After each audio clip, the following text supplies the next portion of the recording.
What's going on, everybody? Get your coffee ready. Episode 25 starts in 30 seconds.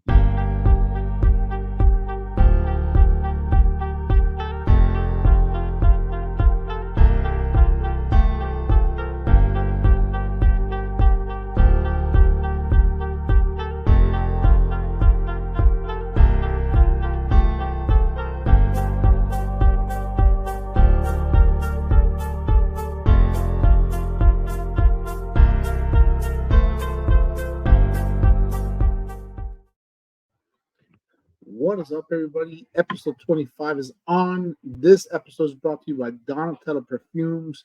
Go to DonnatellaPerfumes.com. They are always having some great specials. They have top of the line, the best of the best when it comes to perfumes. And with the Easter Sunday just passing by, they have an Easter special. Just go online, shipping.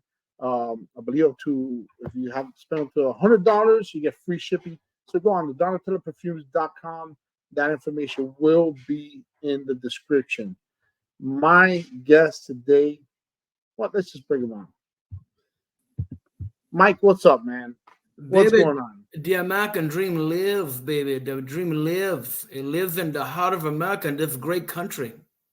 That is awesome. Great job, man. That is awesome. Let me ask you this. Let's start out with your personal background before we get into the dream. What is your personal background?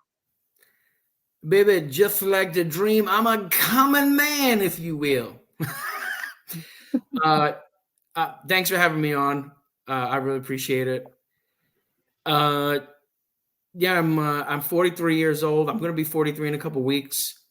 I live in Monroe, New Jersey. I grew up in Brooklyn, Staten Island, 5 boroughs. A couple years ago, I decided when I was going to, buy my own home, I wanted to kind of go to the suburbs of central New Jersey. I've had a lot of jobs in my career, but past 6-7 years, I'm actually a utility worker in New York. So I travel into the 5 boroughs for work. I have a beautiful wife, Michelle. I have an 8-year-old daughter, Rosie. And, a lot of people, when I tell them that, baby, I'm just a common man, I do it. I'm working hard every day, I'm spending time with my family. And that's who I really am.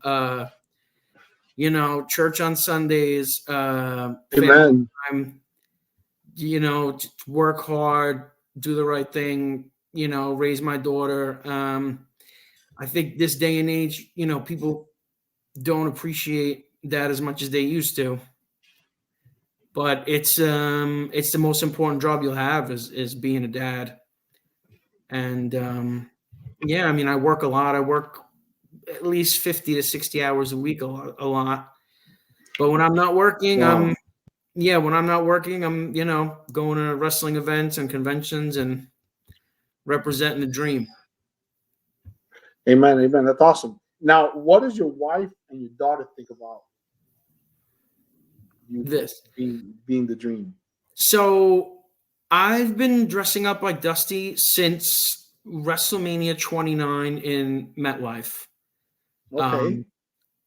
Was my friend's bachelor party. A whole bunch of me and my buddies went to WrestleMania. Dusty was supposed to be at Access. So I made a polka dot shirt. I brought an elbow pad, a wig from Party City, and I was going to meet Dusty. And, I was going to try and have fun with my friend and, have laughs. Mm-hmm. Dusty doesn't show up to Access. I remember I saw Sergeant Slaughter. Sergeant Slaughter says, "Sorry, kid, Dusty went AWOL." But they're having a pre-show, and Dusty's on the pre-show with Jim Ross. And there's a whole swarm of people. And they let me go all the way to the front. And Dusty and JR spotted me. I saw him point to me. The show lasted about 40 minutes. And after the show, I saw Dusty grab a security guy. It's like, "Follow me." And he came down to the barricade and he gave me a hug. And he's like, "Baby, I love it, baby."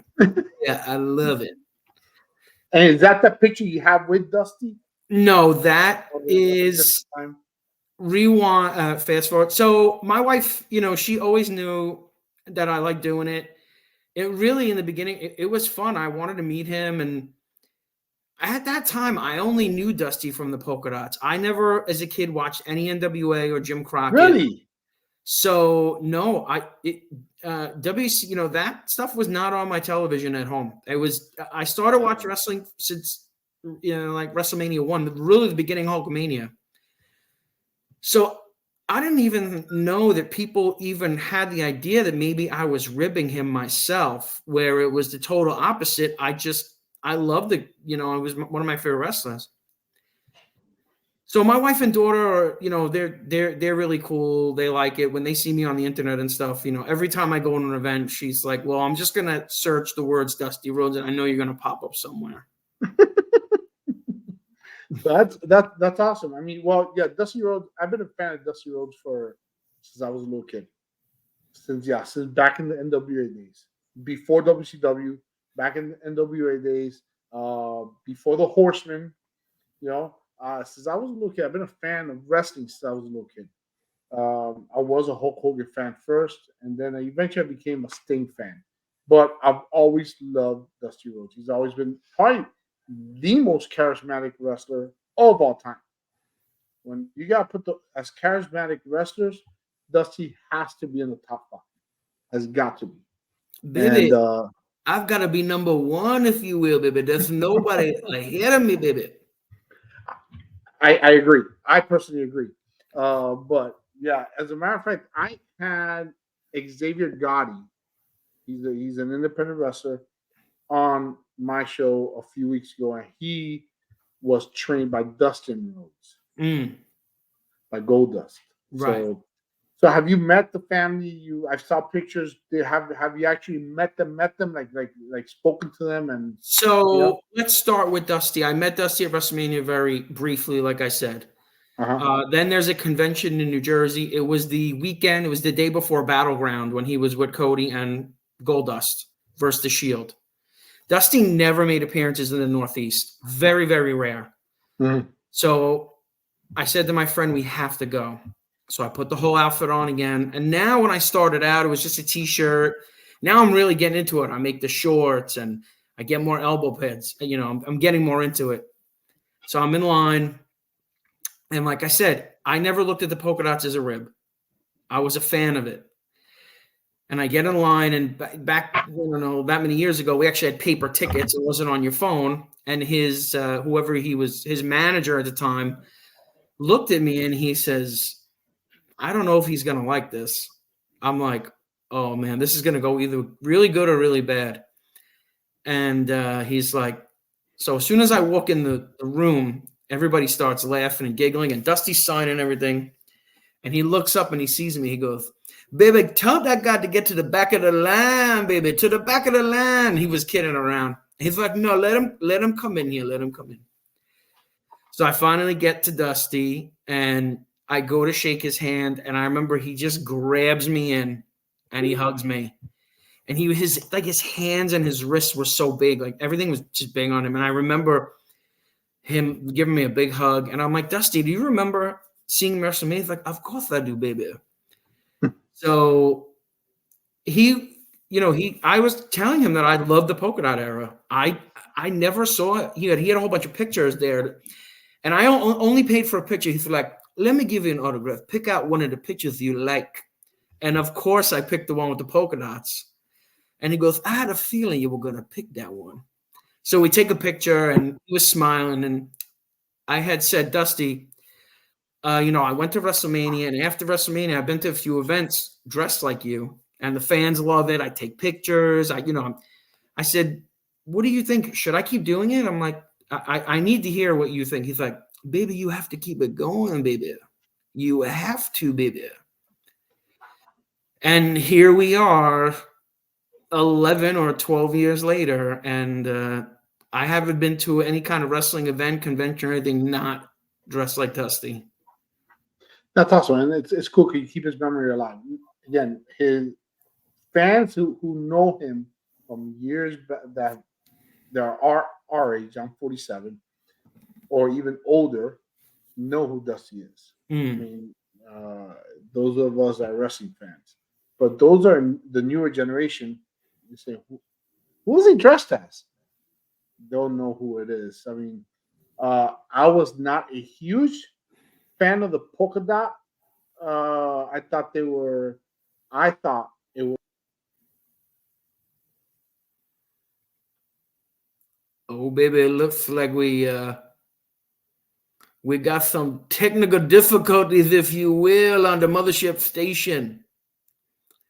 It's only maybe I'm like back in the WCW on commentary. Yeah, this the American Dream. We lost the host, if you will, of this show. Let's see if he comes back in here. Somebody, the internet's a funny thing. It goes in and goes out.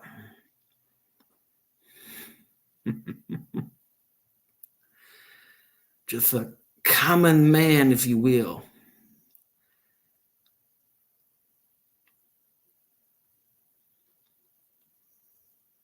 Baby, are you back here? Are you live on the mothership? I am so sorry. I was out for about 30 seconds. I completely lost.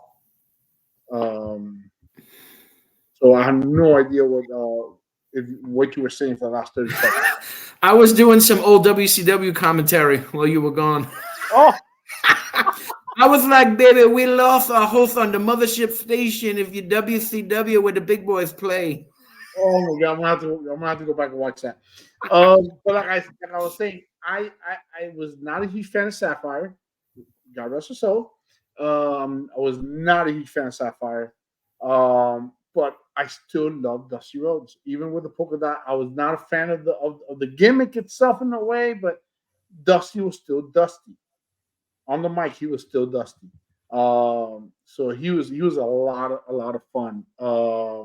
So you said you met Dusty. He told you keep doing it. I'm glad you're still doing it. So God bless you for still doing it and you're having fun with it.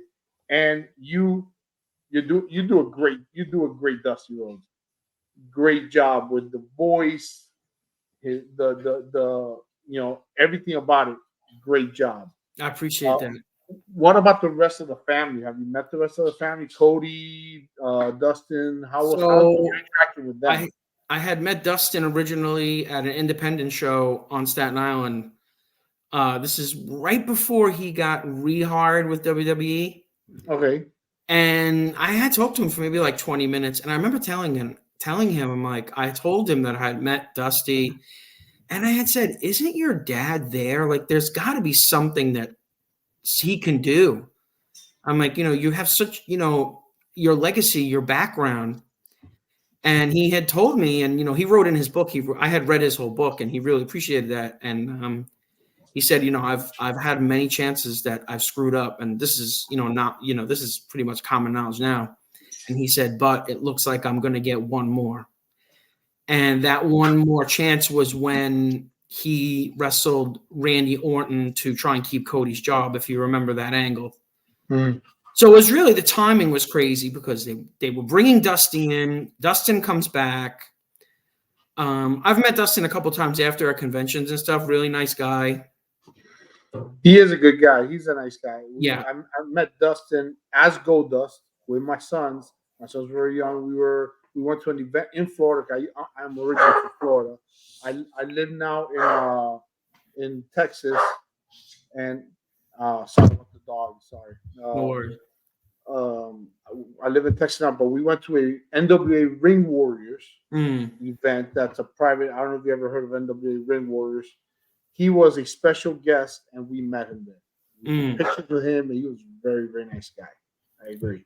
Yeah, I had actually met Cody and Dustin when they were tag champions, when Cody was Stardust.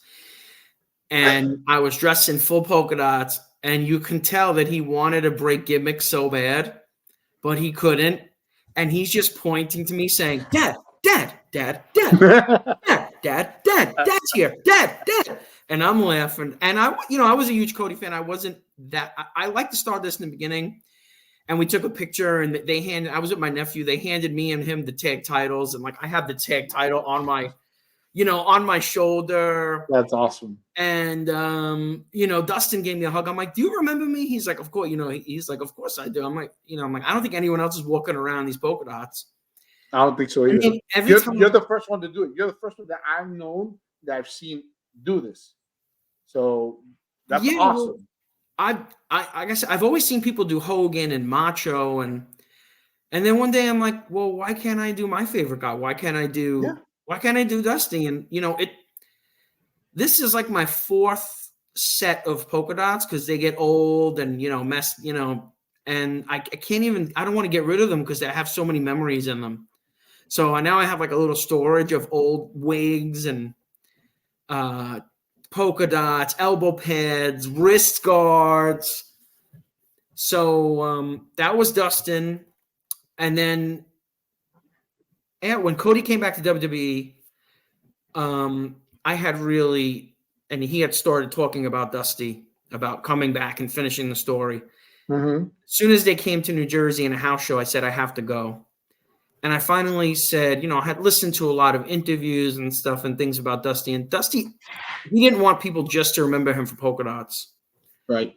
So I had decided I'm going to go old school. I'm going to go old school NWA gear. So I went to a house show in the NWA gear, and Cody spotted me out. And him and Seth Rollins at the time were wrestling, and they come all the way in the crowd, and they're wrestling like right in front of me. And Cody grabs a bottle of water. He smashed it over Seth's head. He just looks at me up and down like this and turns his head. I'm like, well, I know he saw me. Cody wins the match. He gets on the microphone. Thank you, everybody, for coming. He's like, I don't know if, Dusty, the American Dream, Dusty Rhodes in the crowd. I'm like, whoa. I'm like, oh, man, I'd, love to get a picture with him, meet him, shake his hand. And he's like, you really look like Dusty. He's like, can you do a Dusty impersonation? And I'm like, is this guy going to make me do an impersonation in front of this whole arena? So he's like, come on, he's like, they're going to judge you, whether you're good or, they're going to boo it here. And I'm just thinking, I have to say something directly from Dusty, old school. Yep. And he's like, ladies and gentlemen, the American Dream, Dusty Rhodes. He handed me the microphone, and I had done a quote that Dusty did in an old interview with Vince McMahon. It's in a lot of his tribute videos. It's like, I just thank God that there are people like yourself that you come out and feed the American Dream, because growing up, I sure didn't think 265 pounds of blue-eyed soul could captivate a country like I have. And Dusty talked different when he was younger than he did as he got older. So I'm holding the mic and I'm looking straight into a camera, and as I'm saying it, and then I don't even, Cody's cracking up and he's just smiling and the crowd's going nuts. And I'm getting goosebumps. I'm like, listen, I don't think something like that, house show or not, has ever or will ever happen again. I really don't. I go back to my seat. My dad was supposed to come with me to the event, and my dad got COVID. So I went by myself, and I just got so depressed that no one got it on video. My dad wasn't there to see it. I go to my seat. Someone comes over to me and says, hey, buddy, you're going viral. I'm like, what? And then I saw Wrestling Inc. or Wrestling News, Cody finds Dusty Rhodes in crowd. And next thing you know, Dusty Rhodes is on Twitter. What's the word? Trending worldwide on Twitter. Because Cody had just come back. It's about a month after he came back to WWE.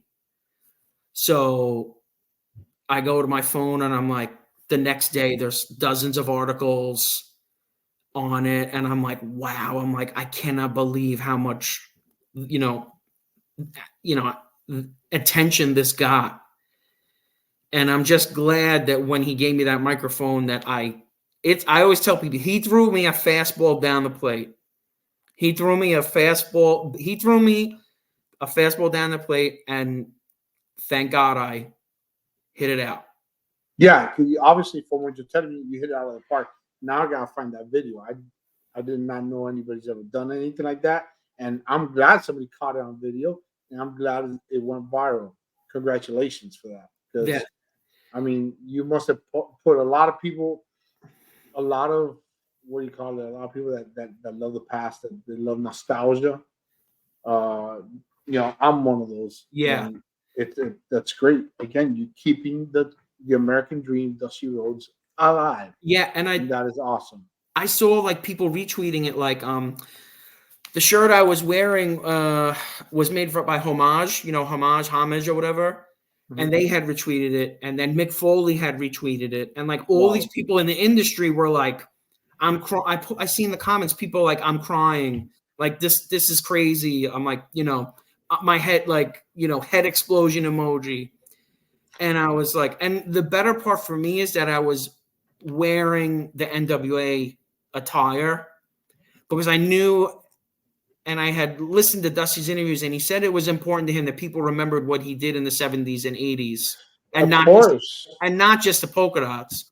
That was the first time I ever did Dusty without polka dots, and I said to myself, I wonder if anyone's even going to know who I am. Like, but the wrestling fans knew, the fans, and Cody knew.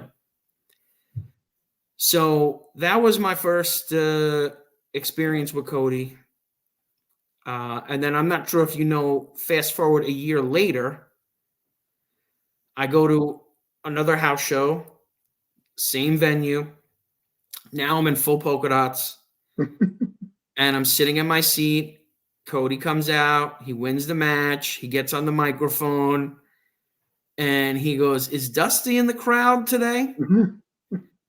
And he said, "Dusty, I have a request. Can you come down to the ring?" So I'm like, "Oh my God." So here we go again. Here we go. So now they bring me to the guardrail, but in WWE, usually independent, the guardrail you can unhatch it. The guardrail does not unhatch, and you have to they have all this barricade you got to climb over. So I can't climb. Like, there's no way for me to climb over. So the security guards go. He says, "Go the long." Cody goes, "No, go the long way. The long way is the entrance way."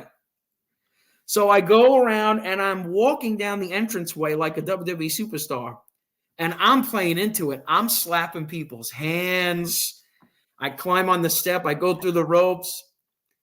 And at that time, Carl Anderson was in the ring, and his tag team partner, I always slip my mind who it is, from the Bullet Club. And we do the whole Bullet Club. And then I'm standing in there with these guys. I'm like, I'm in a WWE ring with Cody Rhodes. And I'm just like, I went over and gave him a big hug, and I thanked him. And I remember saying, "Can I raise your arm?" He's like, "Yeah." And I raised his arm in victory and pointed at him, and the crowd was going nuts. And it was insane. It really was. The crowd was, I literally got a crowd pop as a fan. That's amazing. And after I get out of the ring, I'm just shaking my head, and everyone's taking pictures of me, and I'm like, wow. And like, so my wife, I'm all shook up. My wife sends me a video. She's like, check out WWE Instagram. And WWE did an Instagram video of the whole thing, and they cut it up little by little, and it was really cool. It was unbelievable. Like I said, lightning struck twice. Usually lightning doesn't strike twice, but that arena is magic for me. Trenton, New Jersey, Cure Insurance Arena. Wow. How many fans can say that they've been inside a WWE or any ring for that matter, And you got to do it in the NWA attire and polka dot attire. So you got to represent both eras. Well, yeah. Right before cool. I put this is the dress rehearsal for WrestleMania tonight. Mm-hmm. So before I came on here, I'm getting like all my costumes ready and stuff for WrestleMania weekend. Mm-hmm. So I'm doing like, I don't know, 4 or 5 different versions of Dusty. But that's awesome. Yeah. So you are doing the NWA attire also? Yeah, I always throw it in the mix. And a lot of people like it. I bought now I have the cowboy boots. I even have the bull rope with the cowbell. I have it as an accessory. I'm always watching video of him to see his attire and things he wore, and just to change it up, different versions and different eras and stuff. I had done ECW Dusty a couple months ago during the summer, so I'm always expanding. But the polka dots are the most popular, I have to say, with the fans. Well, and again, I mean, he looked cool, but again, like I said, me personally, just wasn't a fan of Sapphire. I mean, again, God bless her. But I love Dusty that much where I did not care what he was wearing. Right. Every time he came to the mic, every time he went, he was an awesome wrestler. He was an awesome wrestler. You got to remember something about Sapphire. Sapphire was an independent wrestler. She was more of like a person who would drive the talent back and forth to the towns. Oh, really? So, I did not know that. Yeah, her name is Juanita Wright, and it kind of, as a kid, I don't think they wanted her to feel like she was a real talent. It felt like he picked her out of the audience because that's the gimmick they did. If you remember, I remember that. With Slick and Big Boss Man, she was in the audience. So back in the day, it felt real. It felt like this is just a fan that's his manager now. But they hired her because she could take bumps. She had a wrestling background. She did do a good job with the bumps. And she wasn't Missy Hyatt. She wasn't Sherry. She wasn't Elizabeth. She was a common woman. She was a common woman. She looked, she was a woman that, went to work every day and had, and stuff like that. So it fit at that point. I mean, you're used to seeing Dusty with Baby Doll, the Perfect 10, and now you go to, Sapphire. But it definitely, Dusty made it all work, and he got it over. And people all the time will ask me when I'm dressed in these polka dots. They're like, baby, where's the sweet Sapphire? But she was a big part of it, and she deserves her flowers, and I'll always give them to her. And she and I do remember the mixed tag teams when she she did join them in the ring, and they did do a few tag teams with them too, and then Macho and Sherry, So I remember those matches. But yeah, what have been your favorite? Well, so you've gone to the WrestleManias, and then you said that's when you really started watching. So I was going to ask you, what about the NWA? Have you seen any videos of Starrcade, of Clash of the Champions? Mm-hmm. What are the other ones? Bash at the Beach. Have you seen any of those? I went back and watched them all. I'm now back so far. I'm watching Championship Wrestling from Florida and Championship Wrestling from Georgia. True. Those were the best. And the further I go back, the more I like it. No, it's amazing. They made you believe it was real. They made you believe these people hate each other. Yes. They hate each other. Yes. They can't stand each other. So I've watched it. I went back and watched it all. I watched almost all of Dusty's matches and promos in Jim Crockett, NWA, and now there's a really good channel on YouTube that has Championship Wrestling from Florida and Championship Wrestling from Georgia. And I can see how that was really Dusty's prime. Those years were his prime. Yeah. By the time he got to WWE, WWF in 1989, his prime was done. But I've seen the work he's done early in the years, and I'm always looking at what he's wearing. So that's the funny part is I just had these done. This, you'll probably recognize this.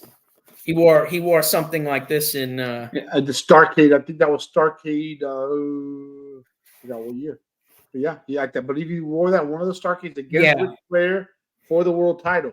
Yeah, he wore this a lot in his early days too. So I had customized. I had gotten the boot, and then my wife had put the representing Dallas, representing Texas. Yes, yes. So I'm always watching stuff to see how he moved, to see his mannerisms, to see what he said, to see what he was wearing, the dancing, the facial expressions. I mean, the more I've done it, what happens is when you do something well, people always expect more and better.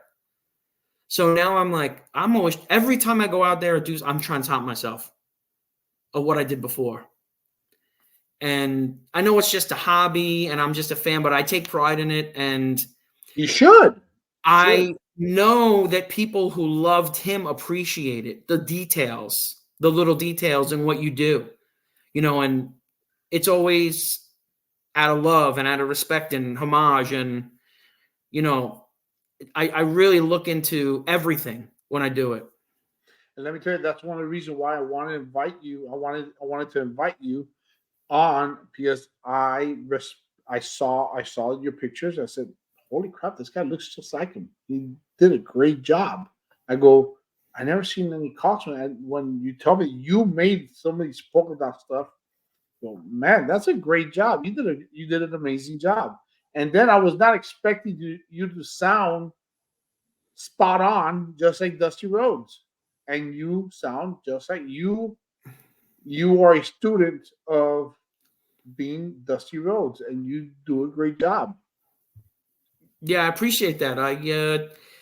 Like I said, people are always, people are always expecting more, and it's a passion of mine.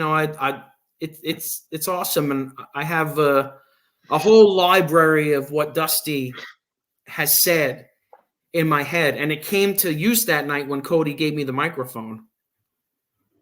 That's awesome. And how many WrestleManias have you attended total? I've only attended the 2 in MetLife Stadium. I think it was 29, and a few years after that, the first one was Cena versus Rock, the rematch. Uh-huh. And the second one, I believe, is when Becky Lynch won the main event against Charlotte, I want to say. And now you're going to this one. So it's going to be a total of 3. 3, yeah, this will be my 3rd. That's awesome. I remember watching WrestleMania 3 in Florida from the big when they started doing the closed circuit. We went to the Jackie Gleason Arena, and they had it on giant screens, and we my buddy and I, we were little kids. We were 11 years old or 10 years old for WrestleMania 3, and I will never forget WrestleMania 3. I will never forget it. That was a lot of fun, but I've never been to a WrestleMania. I did go to a bash at the beach, WCW, but that was towards the end of their run. I did go to a few house shows. I've gone to a few house shows. I saw Hulk Hogan versus Kamala. I think it was 1988 or 87, 87 or 88. I forgot what year exactly it was. But I remember seeing Hulk Hogan versus Kamala. Funny you say WrestleMania 3. I remember my dad took me. WrestleMania 2 was actually, I really wanted to go. It was in Nassau Coliseum in Long Island. But, I don't even know what the tickets cost that day. And we couldn't get tickets. I mean, it was different than now. So my dad took me to the theater at the Garden to watch it on closed circuit TV. And I remember I had my Hulk Hogan and King Kong Bundy LJN figures, and I just kept smashing them together the whole night. But to me, just to see it on the screen I remember being in awe of seeing it. And it was one of my best. It's one of my first memories of wrestling. And my dad would record on the VCR Saturday Night Main Event. Obviously, it was on late, and I was a little kid. And he would record it, he would watch it, and he would put it in the VCR. And he said, when you wake up in the morning, just hit play, and you could watch it. And it would be, I would watch it all weekend. I mean, I would watch that episode multiple times on the weekend. I was so hooked. So was I. I was big time hooked on wrestling. I remember the days of Georgia Championship Wrestling, Florida Championship Wrestling, AWA, WCCW, obviously the WWF, now WWE, but the WWF back in the day. I used to, man, I'm telling you, I was hooked. I used to, and even to the point where even when they would show luchadors, Mexican wrestling, I would even watch that. That's how much I love wrestling. Well, I love wrestling that you much. can see the different how we grew up.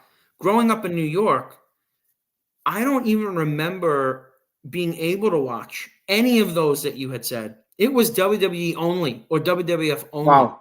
And I remember when Dusty had left WWF and the kids in school, we would talk about it. And they're like, my friend's like, Dusty Rhodes, oh, he's a commentator.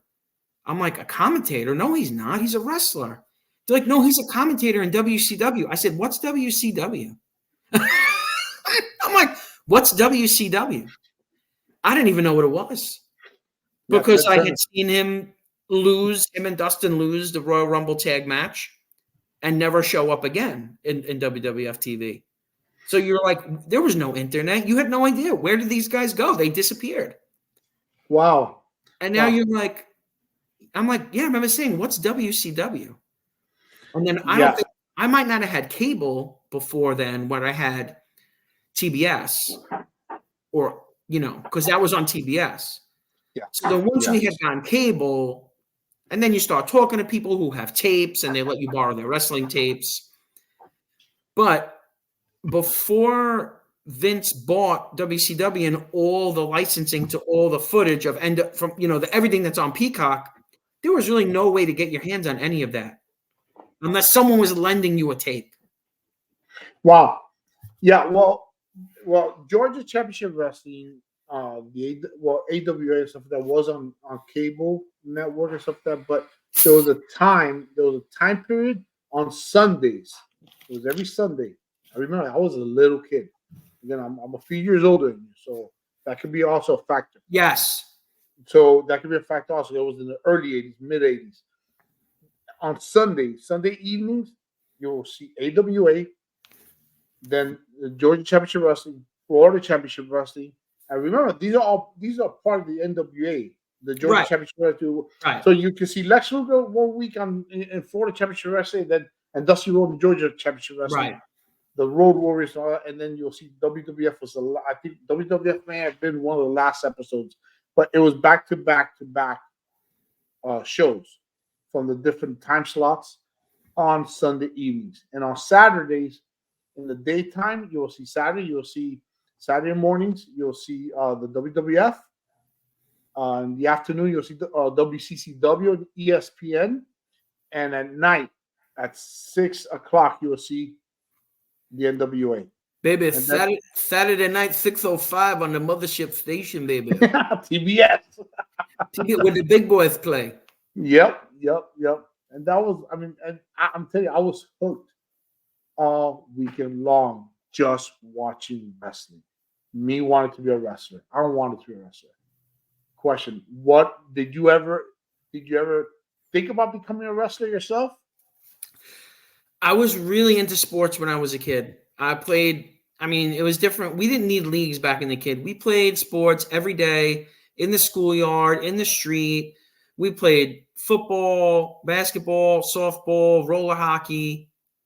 I actually did high school wrestling for very little, and I was wrestling some kid, and I perfect-plexed him. And the coach was like, we don't do that here. If you're going to do that, you can't be here. And I'm like, well, I don't like all this. I'm not into it. I like team sports. And yeah, he's like, that's not wrestling. And I was like, well, it's not for me. I always saw myself more as a manager or a commentator or a broadcast journalism. I actually took communications in college. I did college radio. So I think even just that background, doing that, helps me doing Dusty. You know what I'm saying? Just always having something to say, always ready, always ready with a response. When I'm at these events and conventions, people are saying, all this stuff to me, and I got to be quick and witted and ready to go with a response. So it kind of, I was always into that as a kid and in college. And I think more I wanted to be a announcer or do color commentating or play-by-play. I mean, like Bobby the Brain Heenan. Yes, I mean, I will watch certain events just because it's Gorilla and Heenan. I mean, those two to me are the GOATs. They're the greatest. I know a lot of people are going to say a lot of other Jim Ross and Jerry Lawler and everything, but to me, growing up, Monsoon and Heenan were the best and are still the best. I agree. And I was totally just watching WrestleMania 6. Usually during WrestleMania week, I always put on a different WrestleMania. I start at one and go all the way, or I pick my favorites. But yeah, right now that we're in a world of podcasting, we're in a world of, unfortunately, dirt sheets. Some of this stuff is really toxic. I had started doing a podcast. I just didn't have time. But I see myself more going to the events and interviewing the fans outside the arena and things like that. That's what I could see doing myself. I mean, I do it sometimes as Dusty. Someone will come up to me with a microphone and said, "Can you cut me a promo for my show? Can you send a birthday message to my dad? I've done a lot of requests. I've done Mother's Day for people. People will message me, oh, my mom is a huge fan of Dusty. You think you can give me a video or tons of, and I love doing it and I have no problem doing it. But, like I said, I'm a utility worker. I like my job. I make a good living, but I'd love to do something where my passion lies. This is my passion right now, I guess, trying to figure out, how I can get more involved. Yeah, and let me tell you something, and you can do it. But you told me you work 60 to 70 hours a week. I'd say 50 to 60, not 70. 50 to 60. Okay, 50 yes, it's a lot. So it's still a lot, man. Yes, it's still a lot. Yeah, you have a full-time job plus another part-time job all mixed up in one. Yeah, so that's what you're doing. You have two. So that takes a lot of time, and then your free time you try to spend it with your family. Correct. So, but man, that's a great idea. A podcast would be awesome. That would be awesome. But I like what you said. Also, that's a great idea. Also, where you get to interview people. I've thought about doing that because we have the gym here in Forney, Texas. I live in Forney, Texas, which is East DFW. Here in Forney, Texas, in my town, the NWA is bringing back the Jim Crockett Memorial Tournament, tag team tournament, which the American team Dusty Rhodes and Nikita Koloff won that tournament. Yes, back in 1987. Yeah, but the Crockett Cup, if you will. The Crockett Cup, yes, sir. And I had that in cassette, in video cassette. One of my favorite videos of all time was that. But they're bringing it here, and I believe Ricky Morton from the Rock and Roll Express is going to be there. So I would love to bring my show there and live. Yeah, no, I mean, go for it. Go for it. They're always, this stuff like that. They're always looking for media coverage. They're always looking to expand. And I had just seen that the rebranded NWA that's out now is actually coming to Philadelphia in the summer. I believe the end of the summer. Really? Yes, I just saw a post, I believe today or yesterday. So the gears are already rolling in my head that I that I have to show up. No, it's going to be at the ECW arena. They're going to do it. Oh, wow. So the gears are already in motion. You have to go. What are you wearing? We have to do something old school, Dusty. Yeah, we have to absolutely. If it's NWA, right. This might be the time where I actually debut the Hard Times outfit. I don't know. So I'm already the gears are in motion for that. I really want to go. It's in the end of the summer. Oh man, that would be I think they would appreciate it. Absolutely. Let me tell you something. Somebody I would not appreciate what you're doing. I don't know. It's either they're. I don't know. I don't know what to think of it. I mean, I can't think of somebody who's a true fan that would not appreciate it. Well, I'll tell you, when I first was doing it, some of the hardcore Dusty fans in Florida were telling me that the polka dots were a disgrace and a rib and I shouldn't be doing it. Now I'm going to go to a story. I had met Dusty's wife, Michelle, and Dusty's daughter, Teal, at StarCast Really? a couple years ago. Wow. So the second day, I do the polka dots. So I go to them and I told them, I said, listen, some of these people are giving me flack. I said, especially some of the Florida fans about the polka dots. I said, I always liked it. I said, it's not a rib. I'm not doing it as a rib. I said, I'm literally, like, if you see what I have on them, I even measured like how big the polka dots were. Like I would freeze frame crazy. Wow. And Michelle was like, no, I love the polka dots. Dusty made a lot of money doing the polka dots. She's like, she's like, the polka dots are fine. She goes, I said, as long as you guys are okay with polka dots, that is more than enough. That's the most important answer I'll ever get. So some of the fans in Florida, if you're listening, the Rhodes family is cool with the polka dots. Cody brought me in the ring wearing the polka dots. Yeah. They sell the toys. They have the chalk line jacket. They make the polka dots are still over. So Listen, it's not a rib. It's paying homage, and it's a part of his career. It's not all of his career. It's a part of his career.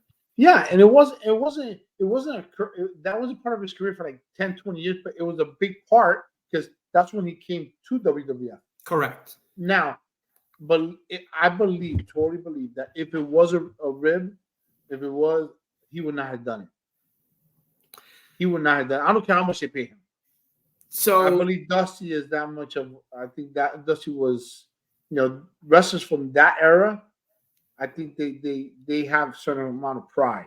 Yeah, this topic always comes up and still comes up, and it's crazy how people still want to talk about these polka dots.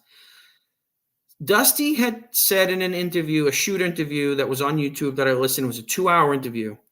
He said, and Bruce Pritchard had said, Dusty had come in his NWA gear, and Vince was like, well, look at everybody else here. We got Brutus Beefcake. We got Honky Tonk Man.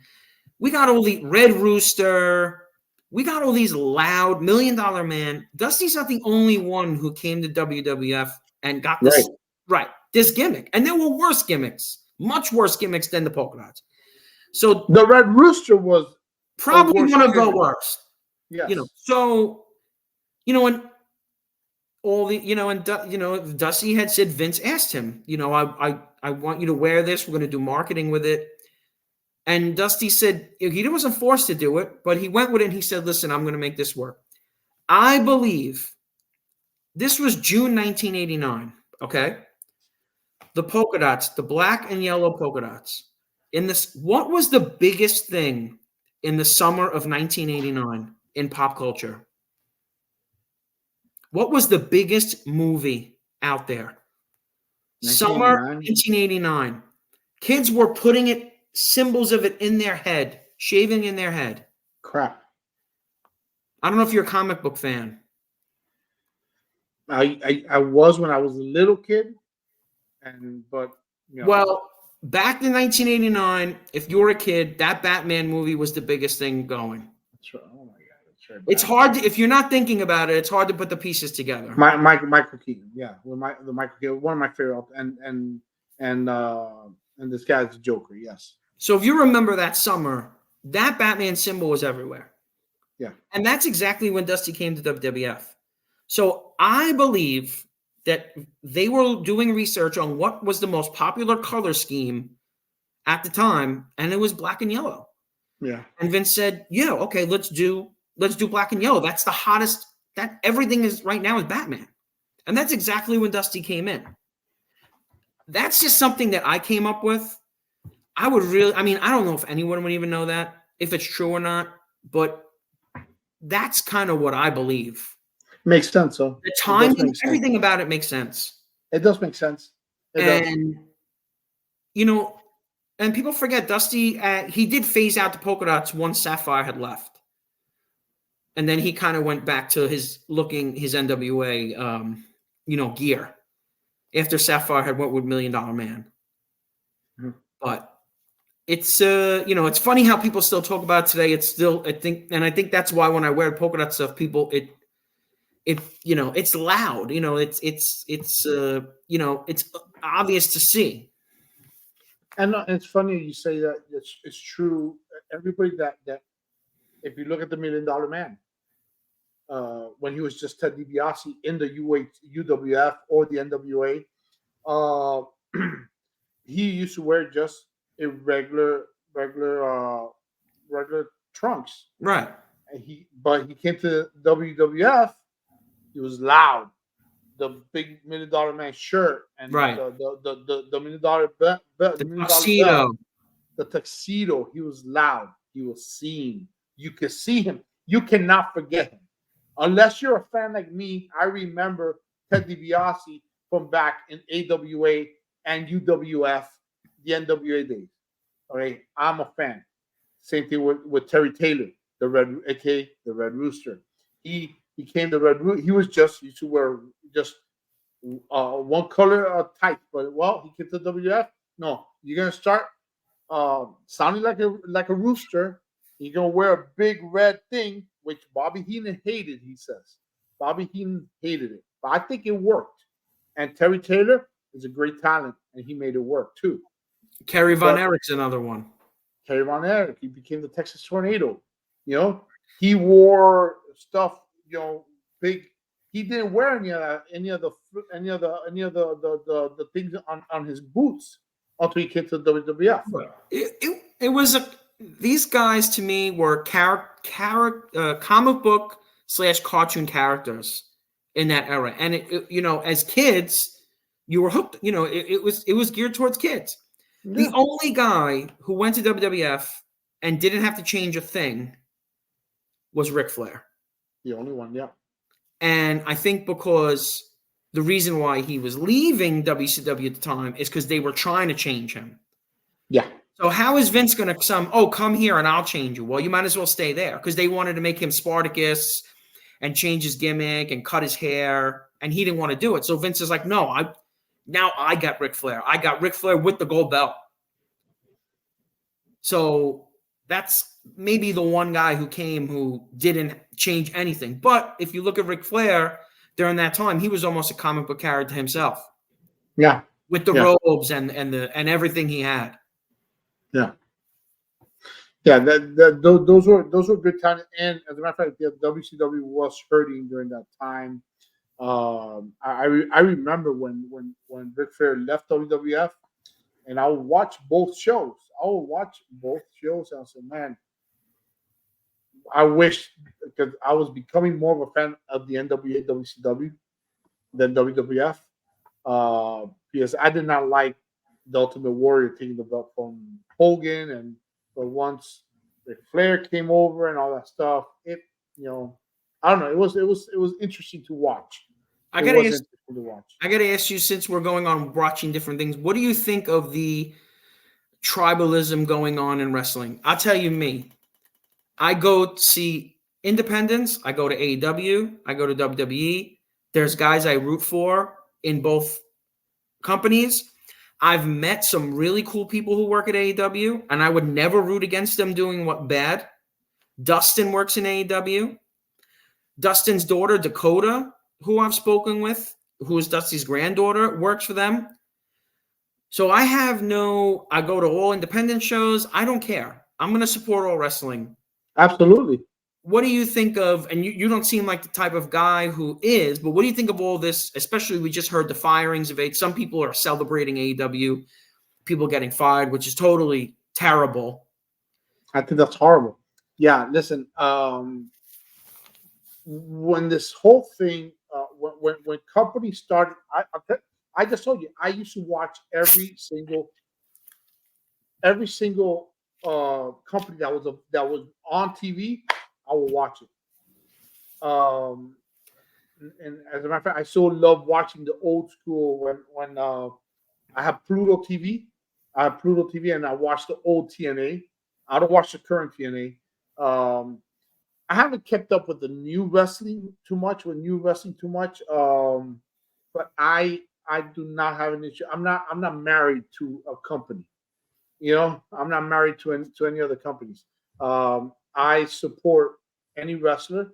Like, and hey, if they leave this place and go to another, whatever makes them more money, whatever they. I do not agree with somebody getting fired, and I don't I don't like it. I mean, I started having an issue when Vince McMahon started, and I get what he was doing. He's a businessman. He was monopolizing when he bought out GWF, Georgia Championship Wrestling. We bought out AWA. He bought no, or was it Turner bought AWA? No, I think it was Vince McMahon bought AWA. He started buying all these companies, and then the last competition that was good I would watch both of them. I would watch both WWF and WCW in the 90s. I would watch both because I enjoyed both. That whole thing with the WCW was doing what they were doing, I disagreed with. When the commentator, I don't know if you ever heard of this, that Tony Schiavone will come at the beginning of the show. Well, guess what? Today, so and so won this match, so don't even worry, don't even waste your time. Mick Foley. It was Mick Foley. Well, that's when I remember that one when they said Mick Foley. I was one of the guys that changed the channel to watch the Mick Foley win the title. That'll put butts in the seat. Yeah, exactly. And then Mick Foley even called them and told them, "Hey, what are you doing?" I totally disagree with that. You do not try and knock another company out because I think that's what helped encourage Vince McMahon. I'm taking these people out. They're trying to take me out. I'm going to take them out. Listen, Vince McMahon did not bankrupt Jim Crockett Promotions. No, they bankrupt. Vince McMahon did not bankrupt WCW. They did it to themselves. I totally agree with you. So they don't blame WWE. They blame themselves. So if you're, that's like, if me and you have a store and we sell the same stuff and you're running your business and you're failing and you sell me your store, it's not my fault. He didn't put them out of business. They put themselves out of business, and he picked up the scraps.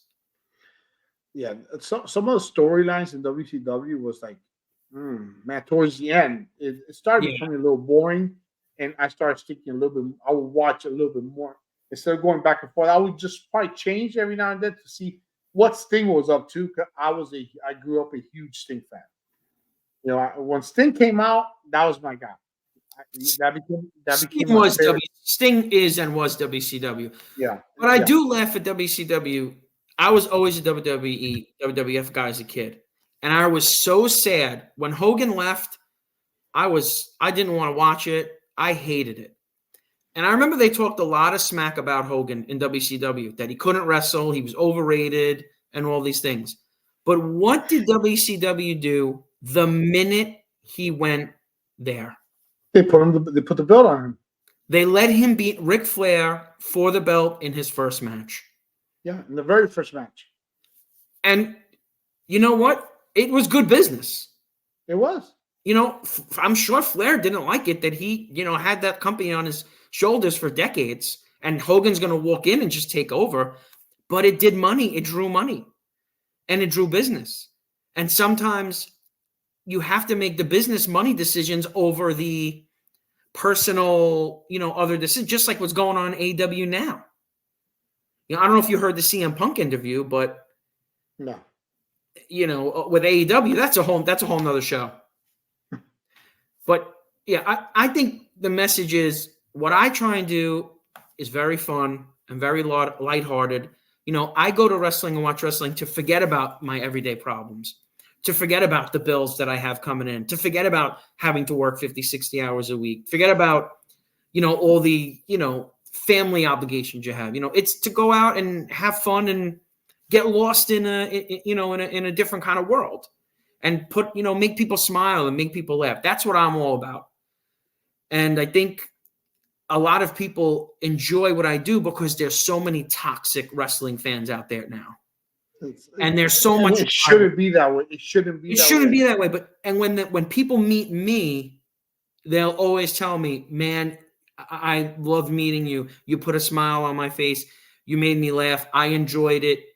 And I say to myself, "That's great. I'm not an entertainer or I'm not a professional, but I think sometimes people need to see the good and the fun in it." And that's what Dusty was about, especially with the polka dots. It was about having fun. It was about having fun. You know, Dusty had always said, people come here, they pay their money to be entertained and forget about life's problems and hard times, what's going on. They pay their hard-earned money to come here and be entertained. And I think everybody's a critic right now. And it's kind of putting a sour taste in wrestling fans. And what I do is try to listen, that's not me. I'm going to go to all these shows. I'm going to have fun. I'm going to make the best of it. I'm going to meet new people. I'm going to network. And I'm always going to have a good time. The event might not be good. The matches might have been botched. But I'm going to find something positive out of this. And that's what it's all about. And that to me is something also Dusty represented. And I totally agree with you. Just a couple more things I want to talk about before I let you go. I know you have another interview, which congratulations. I mean, you have one with me, and then you got another one to go to. Well, it's WrestleMania season. That's awesome. It's Dusty Rhodes. That's what Dusty Rhodes is. Dusty Rhodes is a busy man. Hey, listen, many people focus on Dusty being a 3-time NWA World Champion. Let's talk a little bit of facts. Let's talk a little bit about his career. He held a total of 62 titles. 62 titles. 32 of those being heavyweight titles. Maybe not all world championships, but they were heavyweight titles. And 19 tag team titles. That's amazing. And speaking of tag teams, he had some amazing tag teams. The Road Warriors. Nikita Koloff. I don't know if you ever seen the matches of him when he was a bad guy. If you believe it or not, he was mean at the beginning of his career with Dick Murdoch. Sure, yeah, the Texas Outlaws. Yes, yes. I don't know if you know, Dusty's grandsons are wrestling now, and they just had their first match, and they're calling themselves the Texas Outlaws, which is really cool. What is it? One of them Murdoch? No, Wayne and Wyatt Rhodes. Wayne and Wyatt Rhodes. Okay, so okay. I'm super excited because I had Dusty and I had Goldust and Dustin, Cody, and now I still have a future going to watch Rhodes wrestle. So it's like a fresher breath there for me. That's awesome, man. And he's part of 5 Hall of Fames. 5 Hall of Fames. Dusty Rhodes is part of 5 Hall of Fames. I don't even think Ric Flair is part of 5 Hall of Fames. I don't even think Hulk Hogan is part of 5 Hall of Fames. You know, there's a couple things that I looked up, and the Wrestling Observer, which I've never been a fan of the Wrestling Observer. You know, but in 1980 it was called the best babyface. In 1986 he was best booker, which I did not know he was a booker way back when. I knew he was a booker a little later on before he left to WWF, and then when he came back, I know he was a booker again. Which, by the way, let me ask you, what are your thoughts about his? I'm sure you've heard of his booking. And Ole Anderson always has a bunch of crap, or had the late Ole Anderson had a whole bunch of crap to say about Dusty Rhodes and his booking skills. What are your thoughts of his booking skills?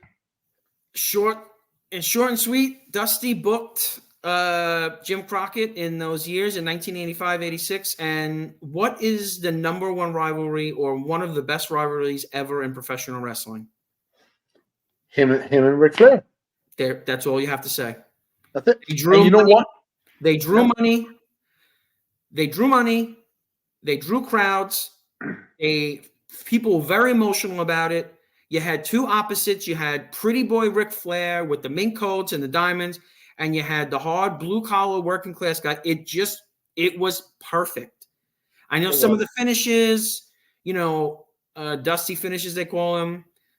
You know, I remember in the cage that night, Dusty and the Four Horsemen said that they couldn't get the crowd away from the cage to get out of the cage. I think it was in North Carolina in the Omni, that it took an hour for them to get out of the cage because the fans were furious that they broke Dusty's leg. The proof is in the pudding. I know not everybody. I know when you're a booker and you're booking yourself on top, but it's about business and money, you know. And if that's what's going to draw, and it wasn't forever. It wasn't forever and ever. You know, Dusty also, you know, paved way for other guys like Sting and Lex Luger. Exactly. So and I was going to say that because it's not like he could have kept the belt on himself. He could have kept the belt on himself. And he didn't. None of those guys had a quarter of the charisma and showmanship that Dusty had besides Rick. Not Arn, not Tully, not Ole Anderson. Not even Sting. Not Sting. Dusty was a 1 in a million, and he still, you know, when you watch it, you can just feel it. Yeah. In 1990, and this is where I disagree with the Wrestling Observer big time. In 1990, they call him the most embarrassing wrestler, most overrated in 87, 88, which again, I totally disagree. He was one of the most funnest wrestlers to watch. They called him the most obnoxious, a reader's least favorite. What? And so, what are your thoughts when you hear crap like that? Because this is to me. So I follow. This wrestler is the Observer or PWI? No. PWI is different.